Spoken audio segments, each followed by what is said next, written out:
Good afternoon, student. I am Bhuvneshwari Sahu, assistant professor ईना Bharti college दूर। ठीक है, आज के हमारे इस वीडियो लेक्चर का जो सब्जेक्ट है वो है electromagnetic theory B fourth sem. ठीक, फर्स्ट यूनिट में जो आपका था कुछ न्यूमेरिकल्स थे, कल मैंने आप लोगों को इससे रिलेटेड कुछ न्यूमेरिकल्स कराए थे। ठीक है, न्यूमेरिकल्स में क्या कराया था मैंने, नॉर्मल से क्या आपको मैग्नीट्यूड कैसे निकालना है, यूनिट वेक्टर कैसे फाइंड करना है, ये सारी चीज़ों के बारे में मैंने बताया था। आज ऐसा ही एक और क्वेश्चन मैं आप लोगों के सामने मैंने यहाँ पर पुट किया है। ठीक है, अभी मैंने सिर्फ एक फाइंड ए एंड बी, दो ही पॉइंट अभी मैंने फाइंड करने को कहा है। इसमें और भी है, वो पहले मैं ये दोनों आपको सॉल्व करके फिर वो कल एक बार हम इसको रिपीट भी कर लेते हैं। ठीक है, अगर किसी को कल का जो मेरा न्यूमेरिकल है किसी को डाउट हुआ होगा, थोड़ा बहुत समझ नहीं आया होगा, तो एक बार मैं फिर से इसको एक दूसरे न्यूमेरिकल में इसको और एक बार मैं आप लोगों को डिस्क्राइब कर देंगे। ठीक है, इसमें सी डी दो और आपको फाइंड करने का है। अगर डायरेक्टेड टूवर्ड्स है तो हम उसको कैसे फाइंड करते, तो अभी मैं आपको ए और बी को ही मैंने सिर्फ आपको इतने को ही सेपरेट करके मैं बता रही हूँ। इसके बाद मैं सी और डी को कैसे फाइंड करते हैं ये बताती हूँ। ठीक है, थोड़ा सा हम शॉर्टकट में इसको देखेंगे, ज़्यादा हम इसमें टाइम खोटी नहीं करेंगे। ठीक है, आपको पता है कभी भी हम न्यूमेरिकल बनाते हैं तो गिवन डेटा करके हम क्या करते हैं, इसको पुट करते हैं। ठीक, given data A equal to हमको क्या दिया है। अच्छा, सबसे पहले क्वेश्चन पहले रीड कर लीजिए। Given A equal to this equation and B equal to, वो क्या होगा, बी की वैल्यू होगी। ठीक है, यहाँ पे मैंने लिखा नहीं है, ये B equal to this equation find the magnitude of 5a minus 2ab। हमको इसको क्या करना है, फाइंड करना है मैग्नीट्यूड। कल मैंने बताया था मैग्नीट्यूड कैसे फाइंड करते हैं एंड आप लोगों को ये भी बताया था यूनिट वेक्टर कैसे फाइंड करते हैं। ठीक है, तो हमको किसका निकालना है, 5a माइनस 2b। इसलिए हम अब निकाल लेंगे। सेकेंड पॉइंट बोलता है a unit vector in the direction of 5a minus 2b। ठीक है, तो देखो a इक्वल टू क्या होता है, minus 4ax plus 2ay plus 3az। ठीक है, b इक्वल टू हमको क्या देना है, 3ax plus 4ay az।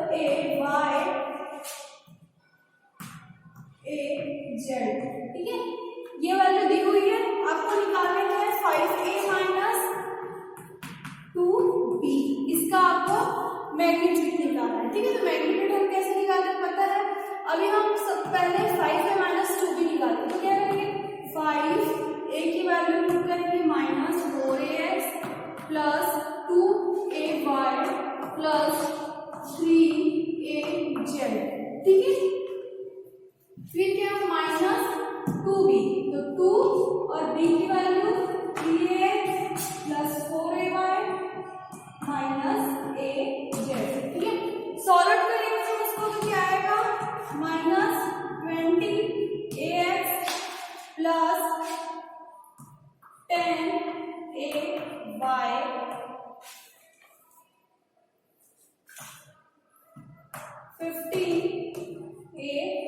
15az। ठीक है, इसको करेंगे हम लोग 6ax minus 8ay minus plus minus and minus multiplication करने पे 2az।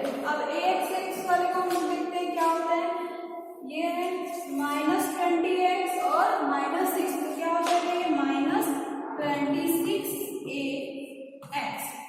ठीक है, ए वाला टर्म क्या हो जाएगा, प्लस 2a1। ओके, जेड वाला टर्म क्या हो जाएगा, प्लस 17az। तो ये हमको किसकी वैल्यू मिली, 5a माइनस 2b। हमें क्या बोला है, इसका मैग्नीट्यूड फाइंड करने बोला है, तो इसलिए फाइंड हो जाएगा मैग्नीट्यूड। ये जो वैल्यू आई है इसको हम क्या करेंगे, इसको ऐड करेंगे। यहाँ तक आप लोगों को समझ आया क्या क्या, हमें 5 मल्टीप्लाई ये जो हमारे यूनिट वेक्टर हमारा ए का जो वैल्यू है वो किससे मल्टीप्लीकेशन था, 5 थे, तो हम लोग इससे क्या किया, इसको मल्टीप्लाई किए एज इट इज हमने 2b के लिए किया, उसको सॉल्व किया 5a माइनस 2b। इसका हमें क्या करना है, मैग्नीट्यूड फाइंड करने का है।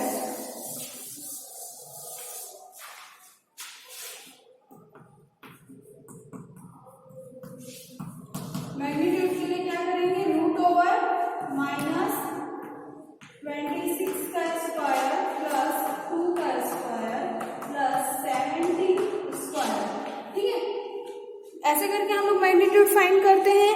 ओके, तो क्या हो जाएगा, कितना हो जाएगा ये रूट ओवर इसको जब फाइंड करेंगे तो 969 मतलब 31.3 यूनिट्स। ये आपका निकल गया फाइंड, ए आपका फाइंड हो गया। ठीक है, तो ये समझ में आया, कभी भी मैग्नीट्यूड फाइंड करने बोलेंगे तो आप ये अप्लाई करेंगे। उसके बाद नेक्स्ट हम लोगों को क्या बोलता है, बी क्या फाइंड करने बोल रहे हैं,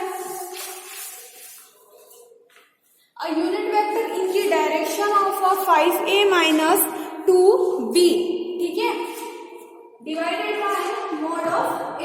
ठीक, देखो यूनिट वेक्टर अभी मैंने 5a minus 2b का तो मैंने फाइंड कर लिया था वैल्यू, क्या क्या आई थी वो तो आपको पता है। ठीक है, और उसका हमको क्या करना है, मॉड निकालना है। ठीक है,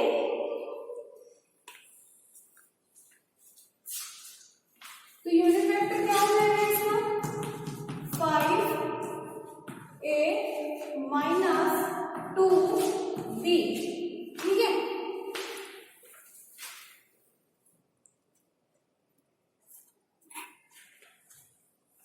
ठीक है, हमको क्या कर देना है, that is given data 5a minus 2b and mod of a ये दिया है।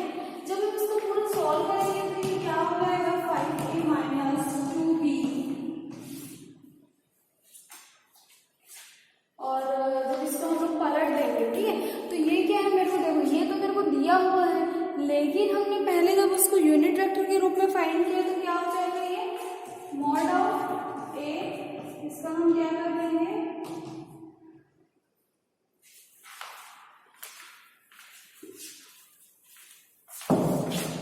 ये हमको दी हुई है, ठीक है, 5a minus 2b mod of ए। तो ये और ये कैंसिल आउट हो जाएगा, क्या मिलेगा हम लोग को, 5a minus 2b mod of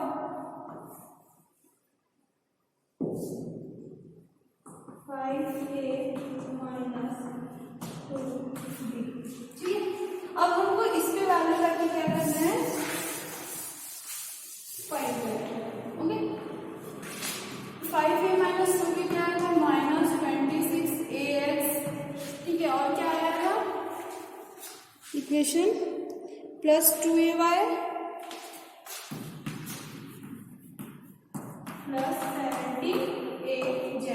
जब हमने ये निकाला था तो ये इतनी वैल्यू आई थी हमारी, और इसका यूनिट वेक्टर कितना आया था, मॉड मैग्नीट्यूड निकाला था 31.3।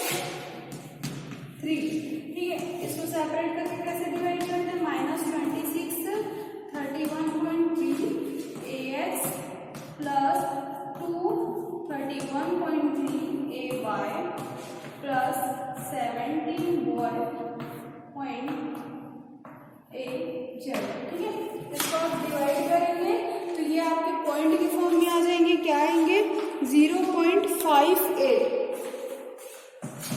0.58ax। ठीक है, और इसको जब आप करेंगे 2 डिवाइडेड बाय 31.33 तो ये क्या हो जाएगा, 0.064 हो जाएगा, और 64a/3। और जब इसको सॉल्व आउट करेंगे तो 0.56az। तो ये मेरा ए और बी फाइंड हो गया। ठीक है, अब देखते हैं हम लोग सी और डी के लिए क्या करना है। ठीक है, ए और बी तो फाइंड हो गया, अब हमको 2 पॉइंट और देखने का फाइंड करने का बोल रहा है, सी एंड डी। ठीक, मैं बताते हैं उसको भी आप लोगों को।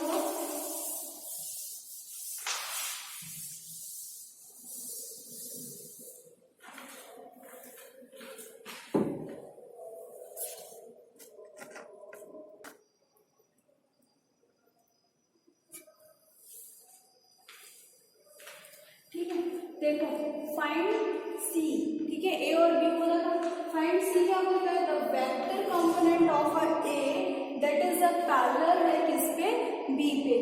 जब मेरा ए रहेगा, ठीक है, अभी तो हमने नॉर्मल कंपोनेंट हमने देखा। ठीक है, अब हमारे पास एक नया क्वेश्चन आता है कि फाइंड करना है the vector component of a A component हमको फाइंड करना है, लेकिन वो पैरेलल है किसके, बी के। ठीक, कभी भी ऐसा बोलता है तो आपको क्या है, द वेक्टर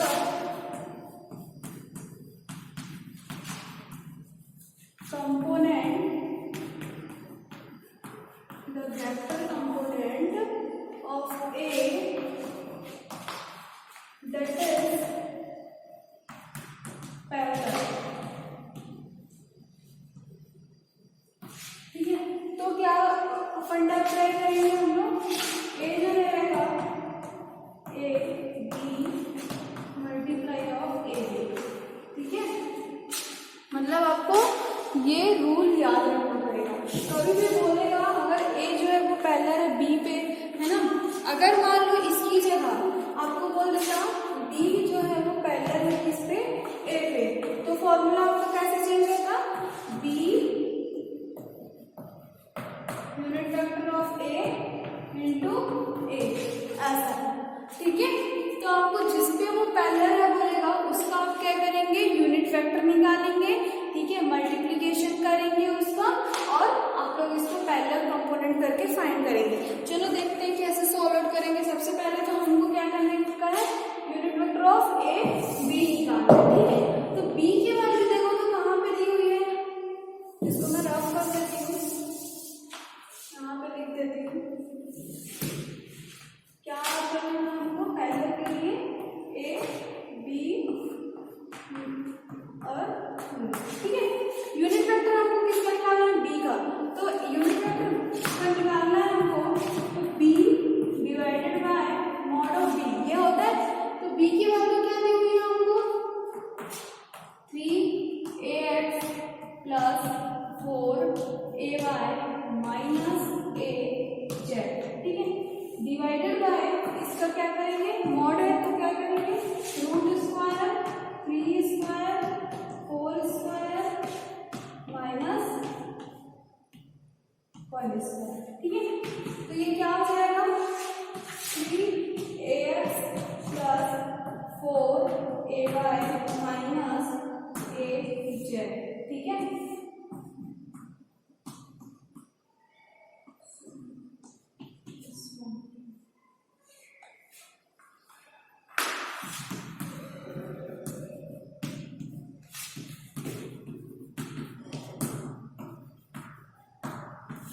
क्या होगा?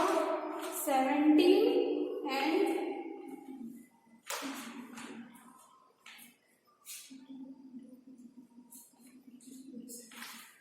क्या हो जाएगा आपका? 27। ठीक है, इसको अगर आप लोग और सेपरेट 26 होगा। ठीक है, तो अब इसको आप लोग सॉल्व कर सकते हैं आगे। ठीक है, कैसे सॉल्व करेंगे पता ही है, सेपरेट करके 3 कैल्सियम में आप लोग पुट करेंगे ऐसे करके। ठीक है, थोड़ा सा इसको सेपरेट कर देंगे आपको। 4 divided by root over 26ay minus 1 divided by root over 26a। ठीक, ऐसे करेंगे। ये क्या हो पॉइंट वगैरह में आपको समझ, जैसे कि मैं एक एग्जांपल बता रही हूँ, करेक्ट भी बता रही हूँ उसको। ठीक है, वैल्यू क्या है आप कैलकुलेट करेंगे 0.588 ठीक है, ऐसा प्लस 5.88ay ऐसा टाइप का क्या आएगा वो वैल्यू आएगी। ठीक है,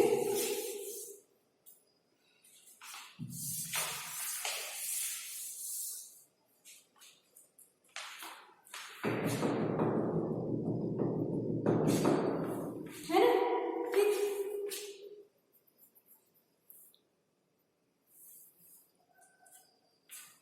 तो आप लोग क्या कर सकते हैं? इसको ऐसे फाइंड कर सकते हैं, है ना। उसके बाद आपको बोला है थर्ड क्वेश्चन, आप लोगों को बोला है ये तो पैरेलल के लिए हो गया। फिर से आपको डी आपको क्या करना है? Find the vector component of A that is perpendicular to B. अभी वो क्या था? पैरेलल था, अब परपेंडिकुलर है। परपेंडिकुलर है तो हम कैसे करेंगे इसको सॉल्व आउट? देखो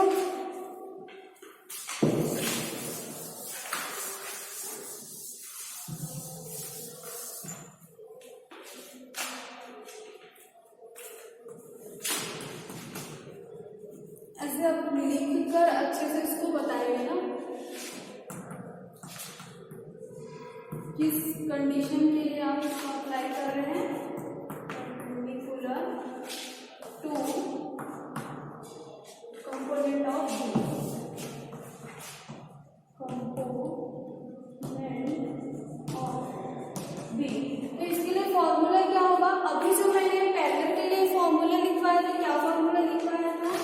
a into A B into A, ठीक है। बस इसमें एक चीज होगा, किस पे है बोला? परपेंडिकुलर ए पे। तो बस इसको आप लोग क्या करोगे? माइनस, एज इट इज ये सारा कुछ आपका ऐसा ही रहेगा, ठीक है, ये बस, ठीक। अब मान लो यहाँ पे जैसे कि बी बोल दिया था आपको, बी जो है वो क्या है? परपेंडिकुलर है किस पे?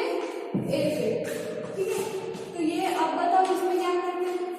सिर्फ यहाँ पे चेंज करते बी करके, ऐसा करते क्या? नहीं, मेरा ये जो वैल्यू है ये भी पूरा क्या हो जाता? चेंज हो जाता। मतलब ये कैसे बनता? बी माइनस ए था, तो यहाँ पे B unit vector of A and A, ये होता है, ठीक है। तो अगर आपको क्वेश्चन पलट के भी दे तो आपको बनना चाहिए कैसे होता है, क्या होता है, ठीक है। अब देखते हैं हम लोग जो मेन है,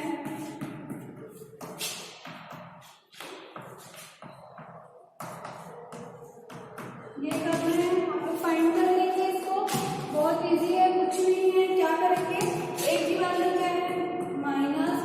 -4ax plus 2ay plus 3az, ठीक है, माइनस ए,